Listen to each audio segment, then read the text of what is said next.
Sales conversations where both buyers and sellers win are rare and plagued by the cringe. We've all felt it. It's that sinking feeling that both buyer and seller get when the conversation is going off the rails. My name is Adam Clay. I'm the CEO of Rainmakers. I've spent 25 years building and leading global sales organizations and thinking about the sales conversation. At the Cringe, we put the sales conversation under the microscope and explore pathways to ensuring that sales reps, leaders, and managers conduct great sales conversations. Today, my guest is Kyle Smith, managing partner at the Bridge Group. Kyle, welcome to the Cringe. Yeah, I appreciate you having me. Well, we're delighted to have you here. And let's start by having you tell us a little bit about your work and the research that you guys do at the Bridge Group. The Bridge Group, we do annual research reports focused on two core sales functions, SDRs and AEs. We publish those. They're free. You can just get them on the website, focused on metrics and compensation for those two roles. Been doing those since like 2008, which for me as a data nerd is really nice because you can start to see actual long-term trends over a significant period of time. So love those. Anybody can go just check them out. But how we actually make money and the work that we spend 98% of our time doing is consulting.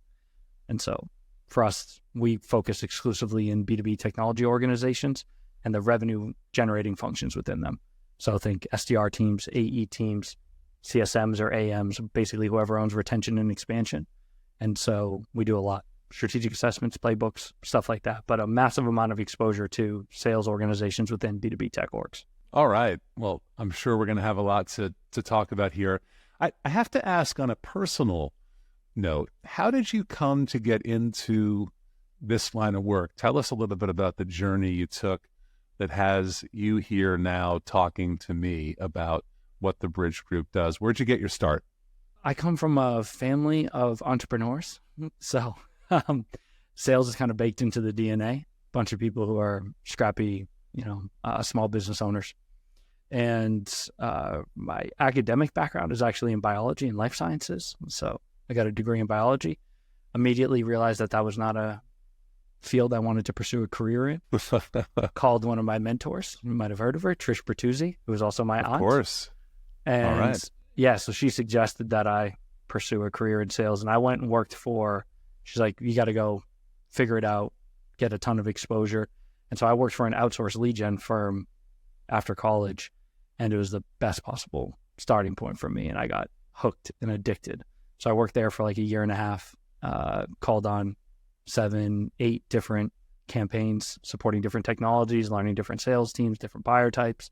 And then at that point called Trish again and said, okay, where should I go next? Thinking a technology company. And she said, why don't you come work for me? Let's try it out, see how it goes. And that was 10 years ago. So. All right. Yeah. All right. And so keep me honest here, but for those who might not be familiar with Trish and the Bridge Group, she was the founder Correct. of the Bridge Group. All right. Yeah. Terrific.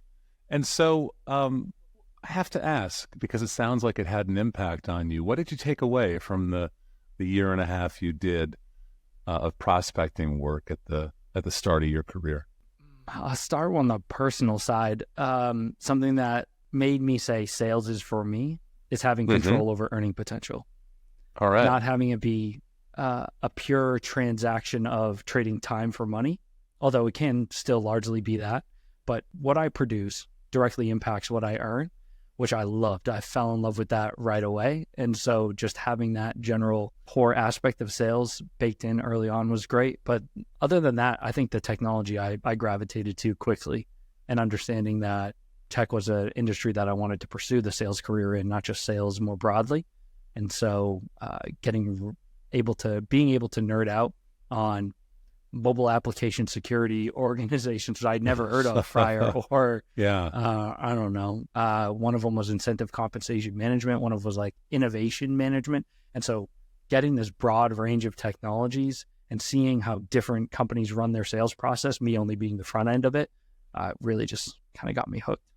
You routinely poll companies and sales leaders to understand what's cooking in the industry, and your research applies to critical roles, AEs, prospecting teams, account managers. What have I missed, or what do you want to add to that? That's really what the research focuses on. And so I think the only thing I would add to that would be how people commonly use it. And there's really three primary use cases that immediately jump to mind. One is you're about to hire for roles that maybe you've never had before, or you're struggling to actually fill, and you need to say, where are we against the industry in terms of our compensation benchmarks? Because maybe you're not getting the right applicants, maybe people are rejecting offers, so people want to know, are we offering the right comp package for this role?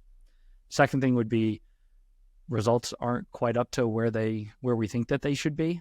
And so we have this existing team. We don't know if they're doing well or not, but we seem to be underperforming the big number. So let's see which team is falling short of industry benchmarks. And so just do benchmarking on the performance. And then the third use case is companies are about to go through some significant growth, and they need to model out expectations across a much bigger number of reps to really create an operating plan. And they use the benchmarks as an effective way to build an operating plan. And again, just for those who might not be familiar with your work, some of the things that you look at, and I should add that the research, as far as I understand it, is totally free and available on the Bridge Group website, which I think is remarkable.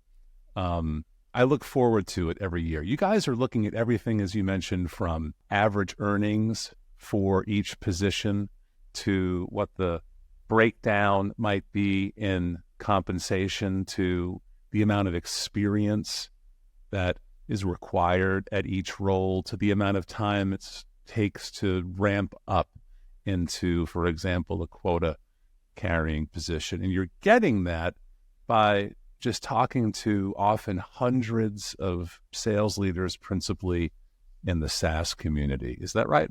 That's correct. Just given your kind of special window into the conversations that salespeople have, when you're privy to them, what makes you cringe? I'll take a slightly different approach to this one, just based off of my exposure and experience. And so I'm sure most of the guests will focus on the actual sales conversation between a rep and a prospect. But the thing that, when you say what makes me cringe, the thing that immediately comes to mind is executives, investors, a board, someone who is not in a sales capacity, vilifying sales reps. Vilifying sales reps. Yes. And so it doesn't happen all the time, but frequent enough that it sticks with me, where I'm fortunate enough to be involved in executive conversations about what we're going to do with the team over the course of a year, 18 months, 2 years. And there is a general attitude that the sales team is not trying enough, they're not doing enough, they are not competent enough to ultimately achieve the numbers that work really well on a spreadsheet, but are not actually, being realized out in the selling environment. And that always frustrates me, especially when I talk to a lot of them. I build it into every single consulting engagement that we execute. Is a massive immersion process to get to know the team, the market, the buyers. And it's not like they're not trying. They try really hard. Like, they are incentivized to produce exactly what's being expected of them, so that the effort in the vast majority of instances is there. And so to me, I always think about it, internal locus of control versus external. This is something that I, or we collectively, the executive team at the table, this is our problem to solve. This is not happening to us. The sales team is not inflicting bad performance upon us. It is our responsibility to elevate their skill sets or their enablement, the materials they have at their disposal, the technology that they have access to help allow them to be better and to perform to the best of their ability.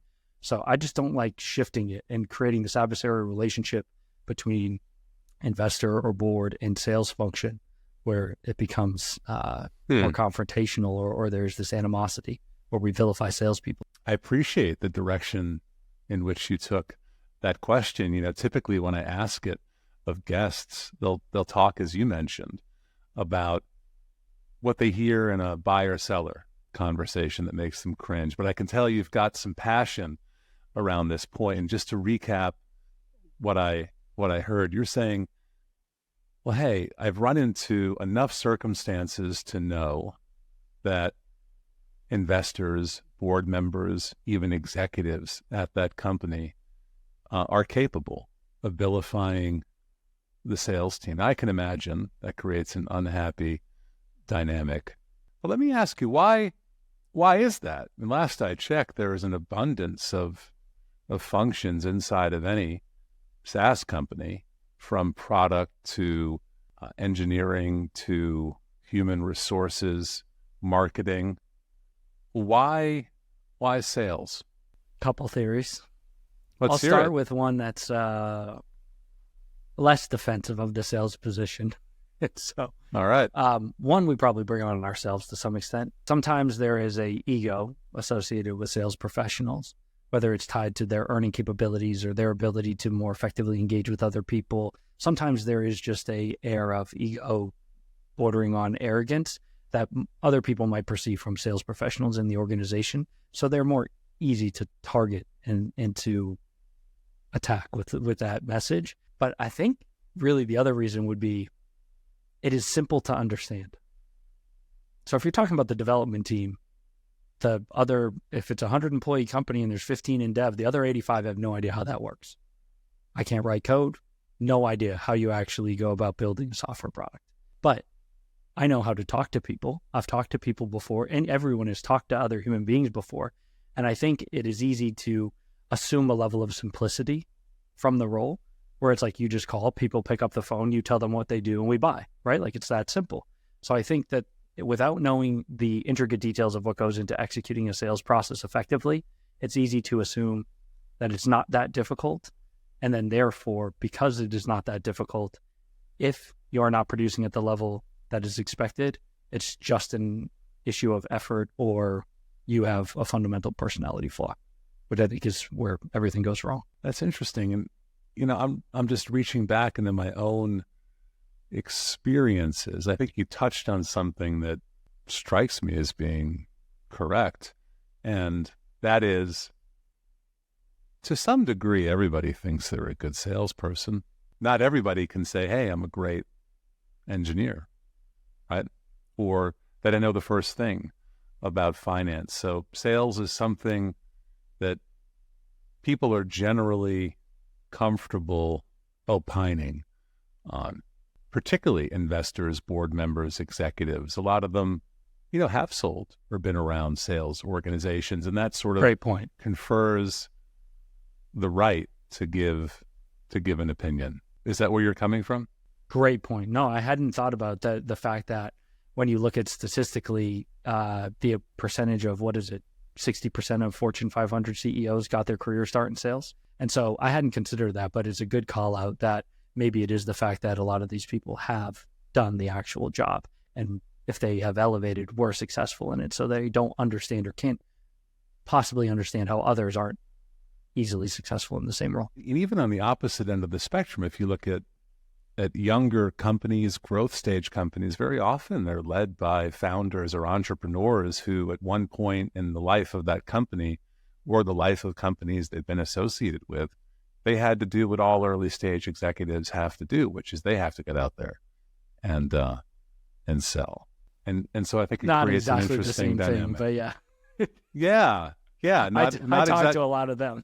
That's usually well, I favorite think contacts. now we start to run into like different definitions of what selling actually is. I think that point is actually an interesting one, because you get into early stage executives who have had some measure of success selling, and they're wondering why nobody else can do it like they can. Often they're just overlooking the fact that they have, positional authority. They've got a lot of say in how the company is going to spend their time. They can make certain covenants and obligations to customers that the lay salesperson just can't. Make sense? Yeah, and that salesperson doesn't have the same Rolodex. Doesn't Not have for the nothing, same but the Rolodex. first 15 Yeah. customers are friends. So Yeah. or friendlies. And so Yeah, it could be. go make a cold call to somebody who has no idea who you are, has never heard of your brand, and I would love to see that sales process be executed. in the same way. And even if it is better, it's not going to be 50% better. Maybe you're 10% better because of all the gravitas you bring along with your title and experience and the stories that you can tell with a personal connection to how the company was created and the way the product was developed. But I think that's also a false equivalence where like, well, I've closed 15 of these deals. It's like, yeah, you built the whole career creating a network within this space and you knew all those people. It's not what it has been. That's not what you've tasked me with. Let it be known, Kyle Smith of the Bridge Group, defending the honor of salespeople worldwide, Trying to, in the face of stakeholders who might seem to vilify them otherwise. All right, cool. But there are some sales people and there are some sales teams that, do deserve to shoulder the burden of responsibility for poor execution or not getting it done.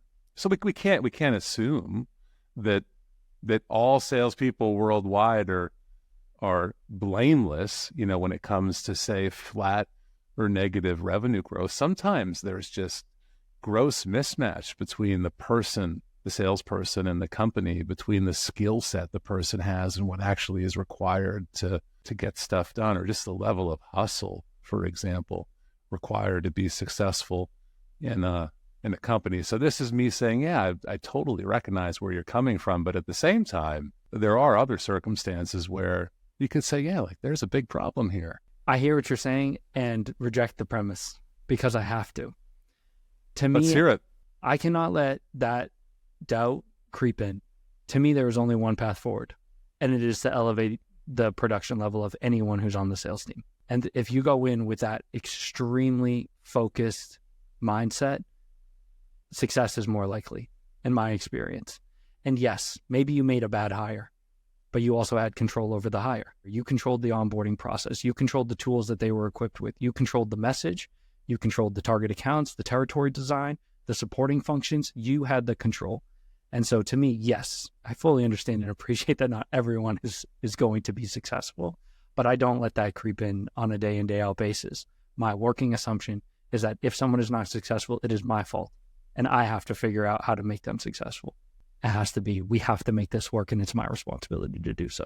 Well, I, for one, am glad I challenged you on that point, because I think that's a very passionate and well-reasoned response. Because I think what you just said is, hey, listen, it's not even a worthwhile conversation. There are many factors here, some of which, you, Mr. Executive, you, Mr. Board Member, are heavily responsible for.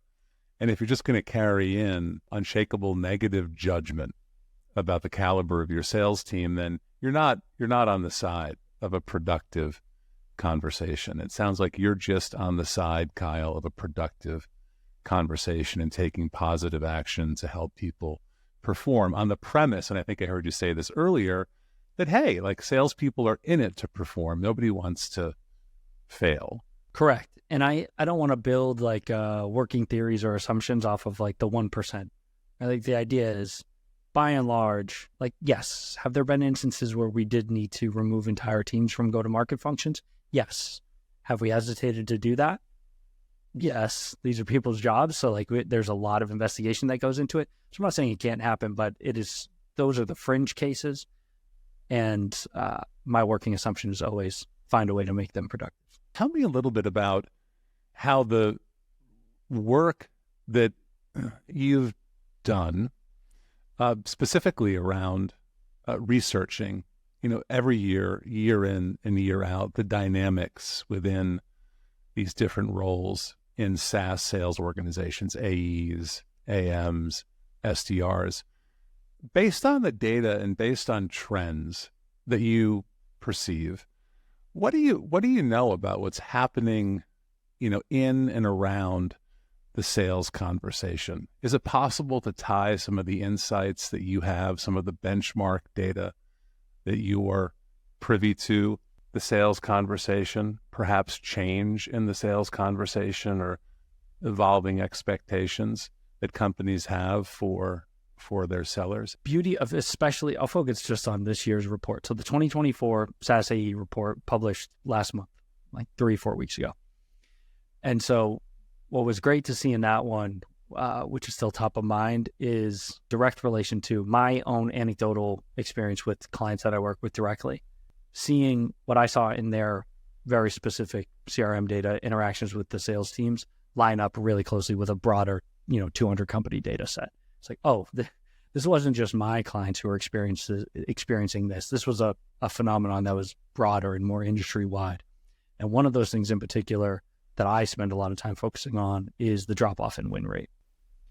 And because I think drop-off in win rate. Win rate, yep. So we saw, it used to be, you could basically, set your watch to a 23 to 25% win rate at the end of every year, somewhere in there, maybe 22. And then this year, it's 19%. Okay, so let me just pause on that because I think I know what you mean, but for the benefit of those listening that might not fully grasp it, last N number of years, the win rate has sort of consistently been pegged at 22, 23%, meaning for every qualified opportunity I create, I'm going to close about 1 in 4 of those opportunities, correct? That's what you mean by win rate? Almost. For every opportunity that is closed, 1 in 4 will be closed won. Oh, right. Yep. Right. Okay. Yeah, so yeah. I'm Just using the closed. distinction of the creation. Yeah. So I'm using closed in the way that you would use closed one. Okay. Got it. So in this last year, you saw that decline to 19%, which to the lay person's ear maybe doesn't sound like a dramatic drop, but that works out to be what, 15%? Closer to 20. Yeah, closer to 20. Yeah. All right. So you've seen in a year a 20% reduction in win rate, going from 23 to 19%. Someone will check our math and comment on it, but we'll just say that's the ballpark. Okay. So that's significant. And I think you were sharing that data because you perceived something tied to the conversation there. Tell us about that. In terms of what's the actual root cause, I think a lot of it was fear on the part of the buyers. And so anytime you inject fear into a conversation, the salesperson's job just got a lot harder. Fear of making the decision that puts them out on the plank or the chopping block. It's like, I made a call on a $100,000 purchase that didn't actually drive the return that was anticipated, and money's already tight. Now all of a sudden, I put my job at risk unnecessarily. And so I think the public perception of SaaS's performance, like there's layoffs that have been very, very public. The data says that it's not as bad as the press releases would tell you. But yeah, there's a lot of fear and uncertainty about how well tech is going to perform.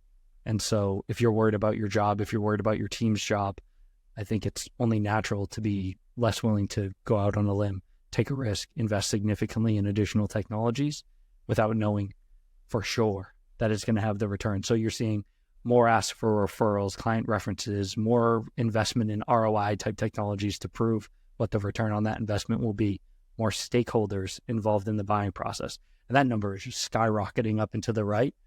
And so if they're going to sign off on it, they don't want to feel like it was just them signing off on it. It was like, oh, it wasn't just me who said we should do this. Adam said we should do it too. And so did Pete, and so did Paul, and so did Janie, and so did Trish. And so, no, we collectively made this decision. So you can quickly democratize the blame if it doesn't go well. And so I'm making the assumption as to this is what the buyer's going through, but I think it's a very normal and human reaction to have if there is fear injected into it. And what that means for the sales rep is now all of a sudden they're selling to a ton of new buyers, personas maybe they've never had to engage with before. The sales process is elongated and they're winning less of the deals. So now there's significantly more effort required to go get the revenue that came a little bit easier in 2022. That makes sense to me. So what's a salesperson to do when you talk to companies, their sales leaders say, okay, Bridge Group, we're facing this dynamic. Your data tells us we're facing this dynamic. It's harder to win business. Our win rates are dropping along with everybody else's. We need some response here, relative to the conversations that our sellers are having. What's the advice? What's the direction? How do you see companies responding to this fact? I'll give a couple specific examples because So with one client in particular, one of the things that we did was, rather than thinking that we're going to be able to change macroeconomic conditions, accepting the new reality, or I shouldn't say the current reality, and saying, great, sales processes are going to be longer. We're going to win less of the deals. We're going to have to get more stakeholders involved. So we're going to make sure that we build that into the process so that we dial in the discovery phase of the sales process to understand who we're going to need to talk to, when, and what they're going to care about. So that we are controlling what we can by doing proper discovery in call number one, by understanding what the buying process is going to look like and who's going to be involved. Second piece was the boom time of 2021 and 2022, where made a lot of people look really smart, made a lot of us a lot of money, where a ton of salespeople were hugely successful, caused some organizations to shift to being much more stringent on opportunity creation criteria. Maybe we didn't see the B in BANT. I'll just use BANT as an example, but it doesn't matter. It could be MEDIC, MEDPIC, INM, whatever. But BANT, maybe we never had B before. And we just wanted right person with decision-making influence or ultimate authority, a need that we can solve for, and somebody who would be likely to make a decision within a 1-year time frame.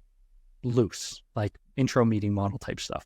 Now, or in 2021, 2022, pipeline's full. We're closing deals like crazy. We have bandwidth issues, not revenue issues. And so then all of a sudden, opportunity creation criteria becomes more stringent a little bit.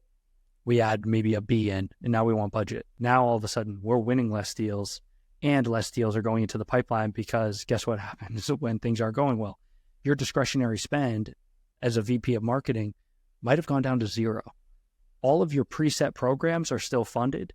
Any incremental is not this fund that you can just pull from in a discretionary way. And so how do you qualify for budget when it doesn't exist and it all of a sudden evaporates across most of your deals or most of your potential deals? So what we did was try to reduce opportunity creation criteria to make sure that we are engaging early, because if we don't have more people in the funnel or in the sales process, how could we possibly get $1 million out the back end if we're closing at 4% less?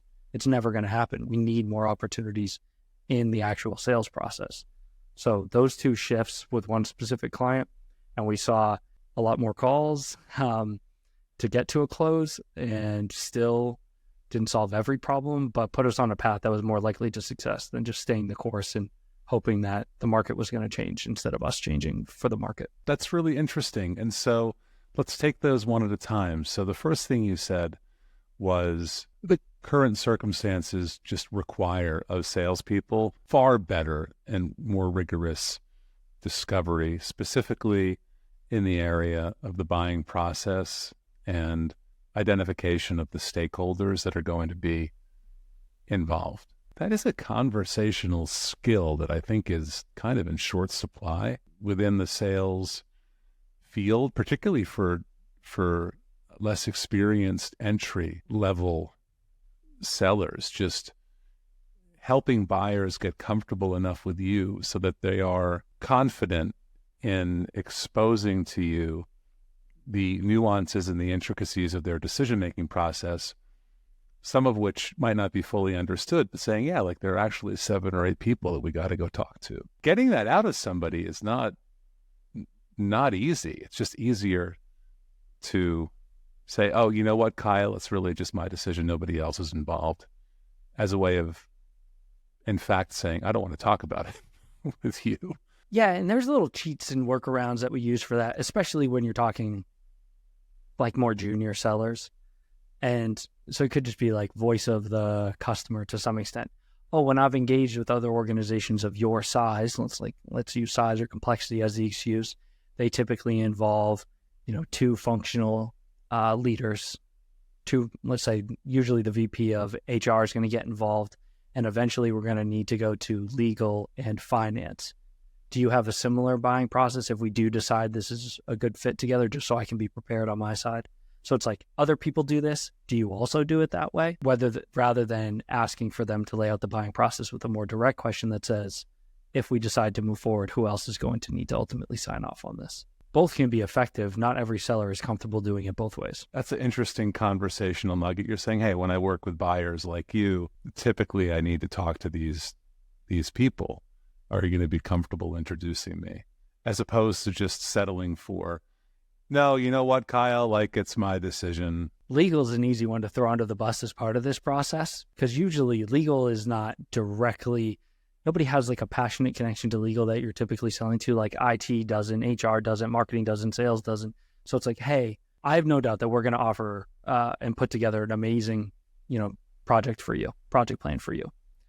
What I don't want to happen is for us to get all excited, be ready to go, and then get sucked into 3 weeks of back and forth with legal and red lines. Is that something that we could really start the process on now, so that as you and I work through the project plan, they do their thing. And so when you and I feel comfortable and you have the confidence in us to move forward, right, that's already taken care of. If I get that little crumb from you and you're like, oh yeah, totally, like they're so frustrating, they take forever on our contracts, then now I can use that to ask the next question. Like, okay, great, we can get that started. While we're on the topic, is there going to be anybody else who's going to get involved in later stages that we might want to involve, sooner rather than later? Great question. That relates to a way of asking that question that I've always been a fan of, Kyle. I love your perspective on it, which is to say, hey, just think about the last time you bought something like this, right? Similar product, same price. All right, now hold that in mind for a second. Can you just recall to me what that process was, who was involved, how long it took? I've always thought that was an interesting way of asking the question, because that's an act of recollection, right? It's an act of remembering the facts as opposed to imagining what the process could be. And often in the way that you ask the question about who's going to be involved, what's the process, what's the time frame, you can ask in a way that just inspires the person towards imagination. And let's just spend a moment on this, because I had another question based on some data out of your most recent AE report that I'm dying to ask you about. So can you just talk again about either the restricting or the relaxing of qualification criteria and its effect on productivity and win rate? I just want to make sure that I and those listening grasped it. I'll give another specific example. So some of it was from, legacy adjustments made in 2021, 2022 in the good times when we had bandwidth constraints. Other organizations saw the win rate drop off. And rather than adjusting pipeline expectations for how much goes into the top to still get the revenue number we want out the bottom, they created more stringent opportunity creation criteria in an effort to bring win rate back up. We say, okay, the drop off in win rate is not because of macroeconomic issues. It's because we're putting too much junk into the top. And so we need to be more stringent on what opportunities are actually going into the funnel, because we need our win rate to be more like 25%. So by doing that, the issue that gets created is, sure, win rate is going to go up. It will. But what's happening is now, and most of the organizations we work with do have both SDR and AE teams. What you're asking and essentially doing is nothing is changing for the sales process. You're just changing who owns which piece of it. And instead of having the dividing line at, basic qualification level, and you're saying the SDR is handing this off to the account executive at this point, all you're doing is pushing a larger percentage of the early stages of the sales process onto the plate of the SDRs. All those same exact steps still need to happen. Yeah, nothing's changed. Nothing has changed. You're just switching the ownership. So you just redrew the line on who owns what pieces of the sales process. And the question that I always have is, that might be okay. It's not guaranteed to be wrong. But is the SDR team that we have in place properly equipped to manage those two extra steps? And does it make sense to have them doing that? Or is the result that they are not effectively equipped to manage those additional steps in the sales process? And the result is a higher win rate. Sure, yay, we accomplished that goal, but lower total revenue number, because we have the wrong people taking those extra qualification steps. Decisions. Exactly. All right. So more stringent qualification criteria placed on the shoulders of prospecting teams would, it stands to reason, have the effect of bringing the win rate up, but it could very well bring total volume down. Yes, depending on why the decision was made. In this specific instance, the decision was made because the win rate took a hit. There is a scenario where it makes perfect sense, where you say our SDR team, normal SDRs have an average tenure of 16 months. Hey, we've been awesome. We're keeping our people forever. We have people who have been here for 2 and 3 years. So we want them to own a higher percentage of the sales process because we think based on the resources that we have at our disposal, we can run this process a little bit differently than we initially designed it to. That is the right way to make that decision, not overreact to an individual metric and then push responsibilities onto people who aren't equipped to take them on. Got it. All right. What an insight. And it sounds like that was taken out of an engagement between you and one of your customers. That's a real life example. In the time that we have remaining, I just need to ask you about this one statistic that really jumped out at me in the 2024 AE report. And if anybody missed the start of the show, this report is based on interviews with executives at about 175 or 200 SaaS companies. And so it's a chart that shows ramp time in excess of 5 months for salespeople. So in what percentage of all companies does it take more than 5 months to ramp up a seller? And what struck me about this is back in 2012, I guess when you guys started benchmarking this, it was 17%, which is to say that only 17% of all companies said, yes, takes more than 5 months to ramp up a seller. And that's steadily climbed and it's steadily climbed. But now, 12 years later, despite what can only be described as like an explosion in enablement technologies, it's 63%. So now 63% of all companies say it's going to take more than 5 months for us to ramp up a seller, as opposed to only 17% of those companies saying the same thing 12 years ago. And that in the face of massive investment in technologies designed to compress ramp up. That struck me as like incredibly ironic. I'm sure there's good reason for it, but it's beyond my reach and grasp. What's behind that? What's behind it is, let me answer that in a second. What I would love in so many of these instances is like a parallel universe where we can run control groups like you just talked about. What would it be if we didn't have any enablement technology? What if sales enablement function didn't exist in a reporting role? How bad would it be then to understand the true impact? But you can never tell because the company's not going to shoot themselves in the foot to run an experiment. But I'm going to speak to what I know, which is my clients. Significantly more complicated product sets. And so like we work with a lot of larger organizations. Many of them grow inorganically through acquisition. And so I think the complexity of what they need to sell increases the ramp time to some extent, trying to learn and grasp how to position a full platform or multiple products to multiple buyers. I think that introduces a lot of complexity. I think the other thing is, in fairness, yes, 63% say it takes more than 5 months. What we didn't capture, which I would like to, is for the most recent data set, what percentage is never? Never. Meaning sales reps who never fully ramp up. They never capacity. ramped. Like, yes, not in general, but if you're looking at the snapshot of data that we're taking into consideration in the report across 2023, how many reps that were hired just never hit quota in the year? So is it that ramp is taking longer, or is it that because less reps made quota, logic also assumes that many never did? Hey, well, there's something to ask in the next report. Yes. You have to credit the Cringe for inspiration. Yeah, I like it. All right, Kyle. Before we say goodbye, I want to ask you for your hot take, something that you want to communicate to listeners of the show that's on your mind or you think people need to hear. I think that there's an overemphasis on optimization, and really what we need to just focus on is maximization. Right now, more is better.